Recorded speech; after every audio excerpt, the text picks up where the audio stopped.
Kiana na isa pang guy pumunta sa bahay at si Kiana lang hindi nag-enjoy kasi hindi siya magaling. Or hindi well endowed. Ano ba? Hindi siya nag-enjoy. Sa dami-daming mga guys, pumakasok sa pinto Dahil hindi niya well endowed dahil kasi hindi siya nag-enjoy. So, mahaba pa ang barbecue? Oo, yung habang barbecue, ah. Ano clue? Ano Ito, hindi man young actor. Actor siya, matagal na dito sa industriya, maliit siya, short. Ano siya ngayon?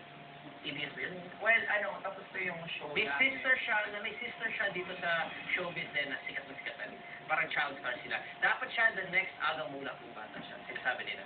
Basta yung issue, hindi daw siya magaling. Alam mo, marami talagang multo in short. Momo and Dapat may listahan tayo sa mga boys na sinasabi daw ng mga girls dito sa English na hindi well endowed. Okay. May isa pang binanggit si... Hindi ako nabanggit. May isa pang binanggit